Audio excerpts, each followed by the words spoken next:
Hey, what's up everyone? I hope you're all having a wonderful day or night, but for now, let's get into the video. So I have a little story time. I was chatting with a guy on Tinder and he suggested we meet. And I was like, yeah, sure, let's meet. Would be lovely. And he was like, okay, so when, where, and what? And I was like, whoa, whoa, whoa, whoa, whoa. This is not my job. I mean, the when, of course, but the where and what is your department. So I said it a bit in a playful way, just to subtly say, like, this is your job, you're the man. So I texted him and it was Monday evening. And I was like, I don't think we're going to meet tomorrow.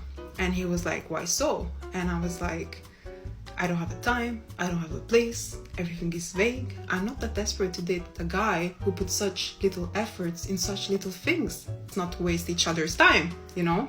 But yeah, I just wanted to share this because I see with my friends and other girls that they go through this type of things with guys, and my advice is like, your gut is already speaking to you before you even meet the guy. And then don't waste your time and meet him. Like, just spend your time with your friends and in your hobbies rather than dating a guy who doesn't even know the dating etiquette.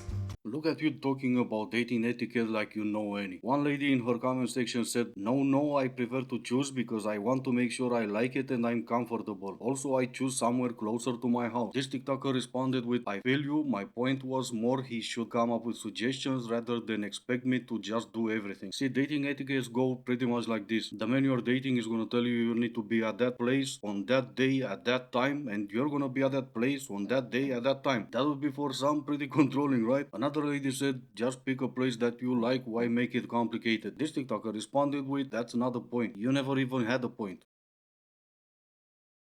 Stop reversing your cars into parking spots. You are someone who drives a car and parks it in parking lots, and you decide to reverse into a spot where the car next to you isn't reversed into.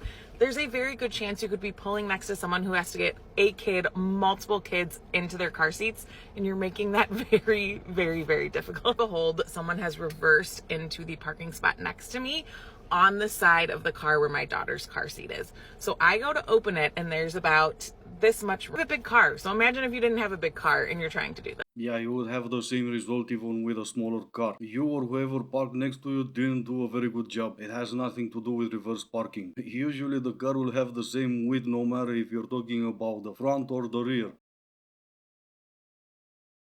So, you're thinking about breaking the ice and texting him first. Let me tell you why that's a bad idea.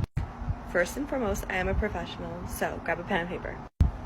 You have to remember that this person is romantically connected to you. There was a door opened between the both of you. So all of the thoughts that you're thinking, oh, I miss him, I miss them, I want to be with them, I hope they reach out soon, you guys are on the same level, and he or she is thinking the absolute same thing about you.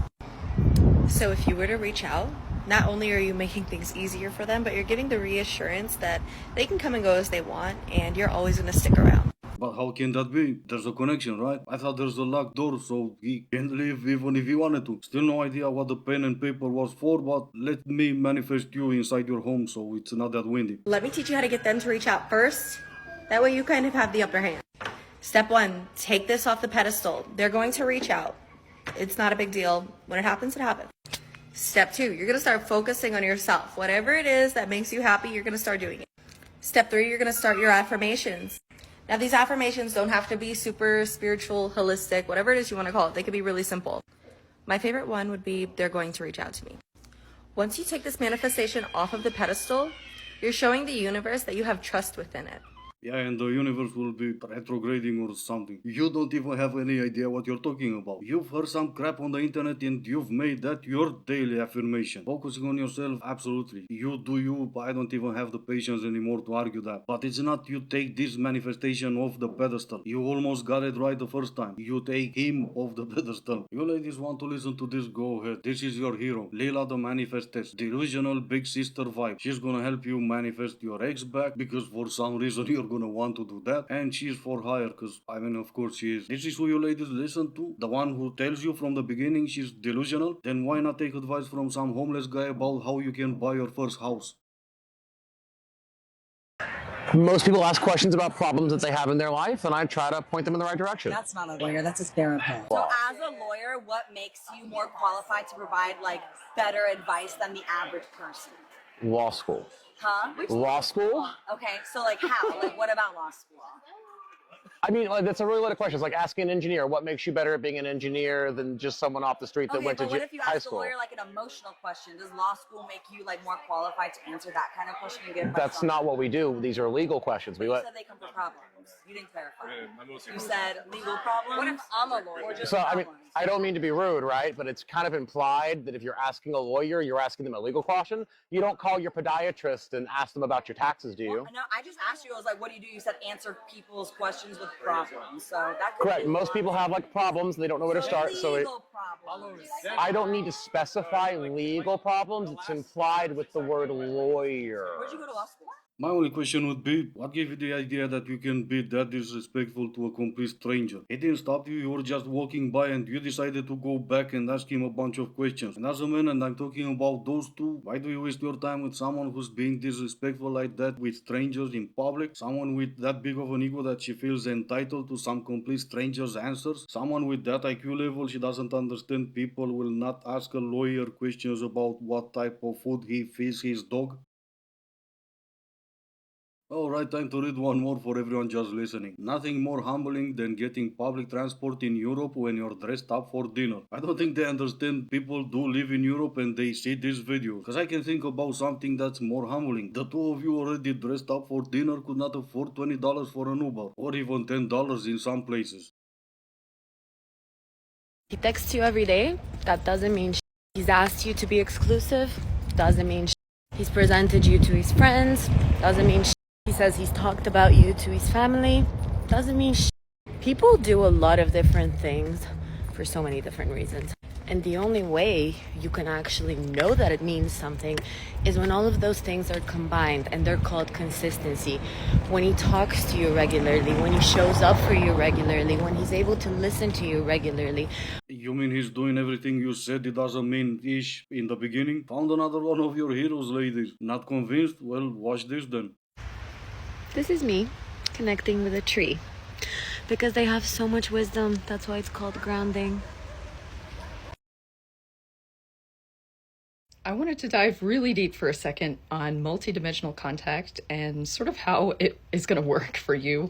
People think that when another being from another dimension is coming through to communicate to you, that it will be words or even something that is very understandable. And here's really what you have to know.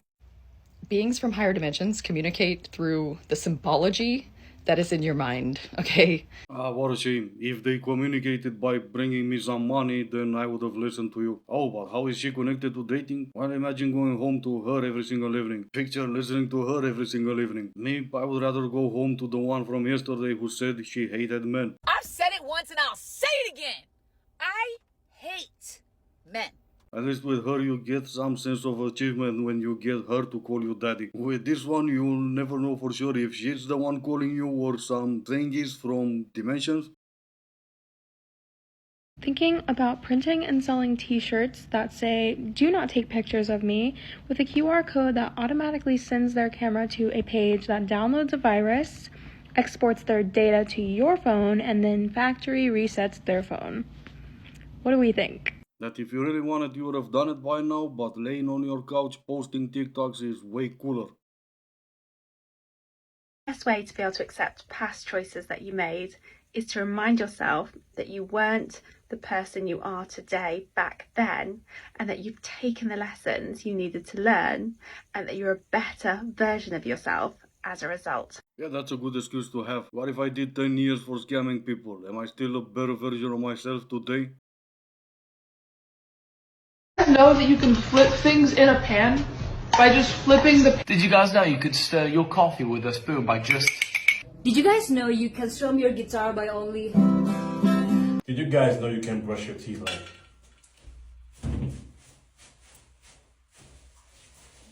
I just wish I knew this sooner. It's so much easier moving my desk instead of my mouse while editing this. But anyway, this is gonna be it for today. As always, I do hope you enjoyed it. If you didn't, I still appreciate you for making it this far. Thank you all so much for watching. Stay safe and I will see you in the next one.